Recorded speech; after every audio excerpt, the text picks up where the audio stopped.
We are starting to solder the motor speed controllers. Apply flux to the contact pads.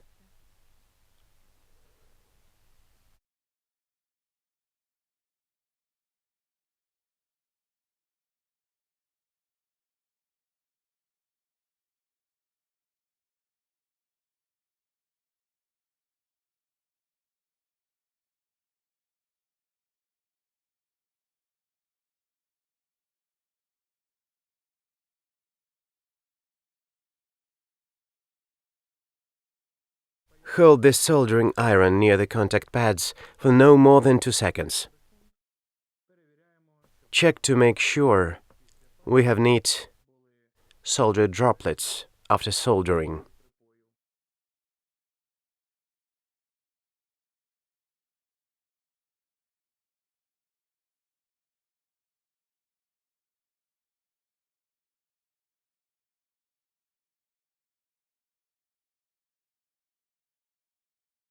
The temperature of the soldering iron is 320 degrees Celsius.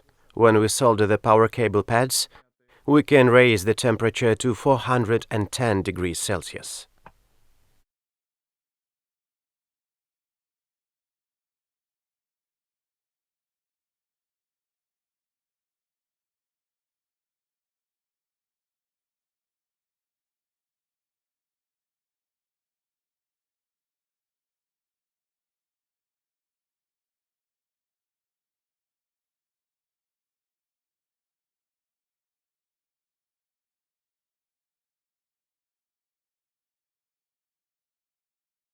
Now we will solder the power cables at a 45-degree angle.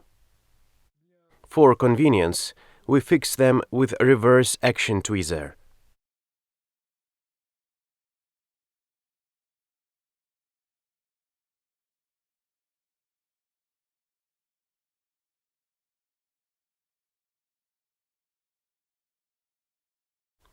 Solder so that the solder flows evenly, fills the contact pad, and cover our cable and contact pad after connection.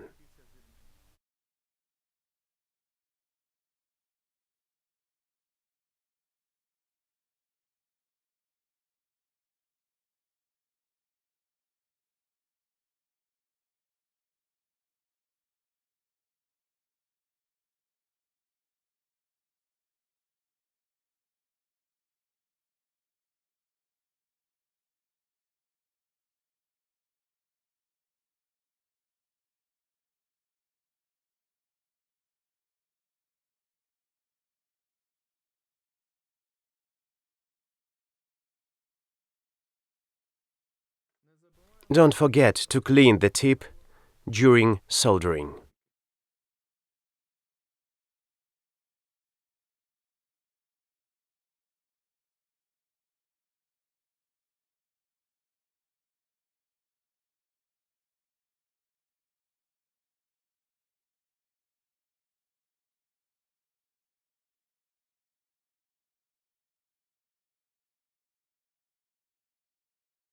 If you're not satisfied with the soldering quality, you can always desolder, add flux, add solder, and carefully try to solder it again.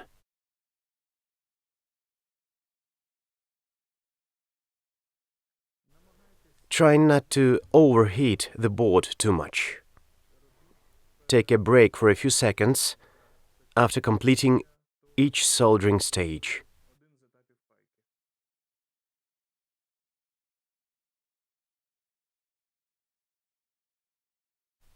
When soldering the capacitor, pay attention to the yellow stripe.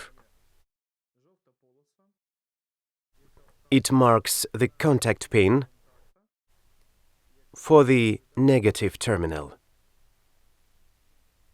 We can trim the capacitor leads so that it doesn't protrude too much and doesn't interfere with installing the video transmitter. The capacitor pins can be bent at a 90-degree angle before soldering.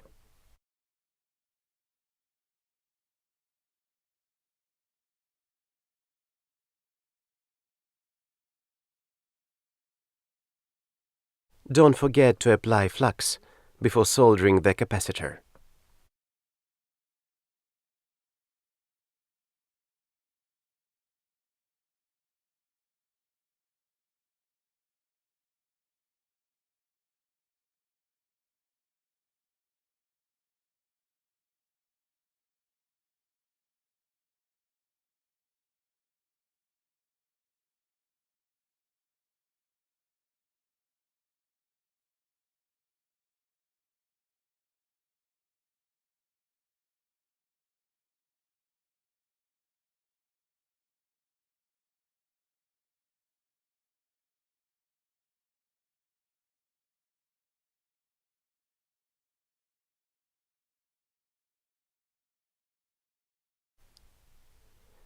Have a look at the ESC from the other side.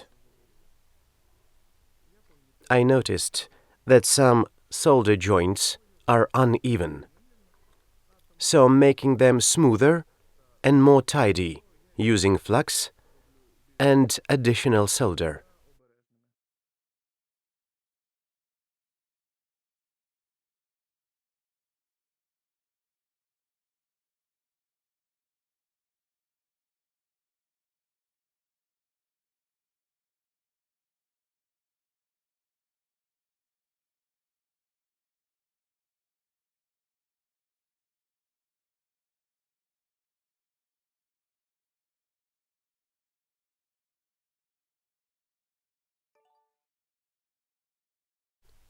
Install the motor speed controllers on the screws of our frame. We can now install the video transmitter. Route the power cables to the side, and we can check how other components will be placed on our frame. Install the camera mounts.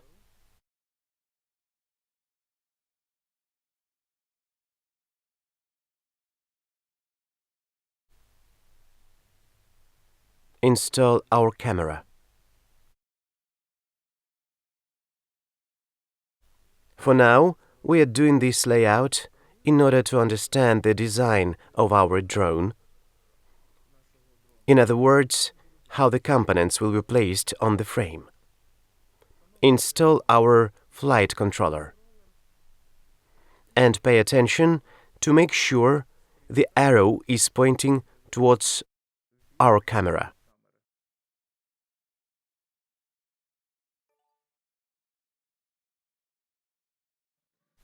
Now we will solder the motor cables to our ESC. Measure the length of the cable that needs to be cut. To do this, attach the cable to the contact pad and cut the cable 1 mm away from the contact pad.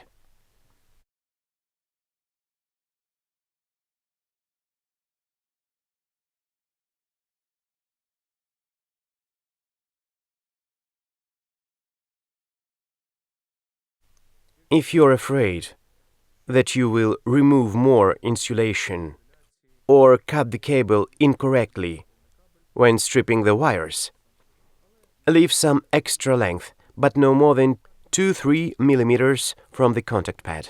This way you give yourself room for error.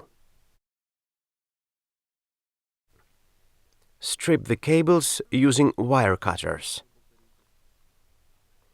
Carefully nick the insulation, not too forcefully, to avoid damaging the cable, and twist the cable in your hands. After that, you can remove the insulation with your fingers. We need to remove enough insulation to solder the wires to the contact pads. Twist the exposed wires, then apply flux to them.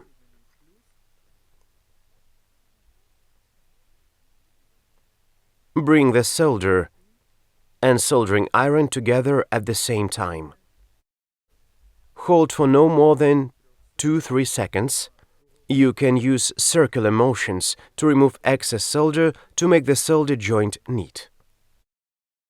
The temperature of the soldering iron during this procedure is 310 degrees Celsius.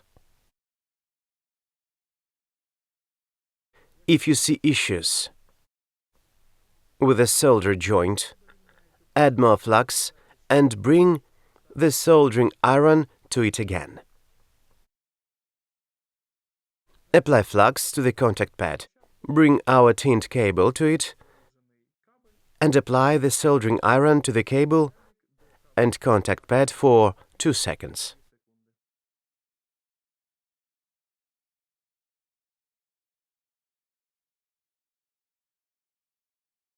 Again, if there are issues, you may see that stalactites have formed at the soldering point, or soldering isn't neat. If the cables have come loose, desolder them again, tin them, and then repeat the soldering procedure.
Don't forget to clean the soldering area.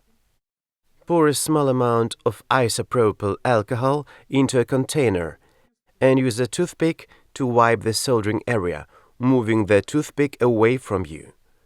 You will remove dirt and any excess solder that may remain on the board.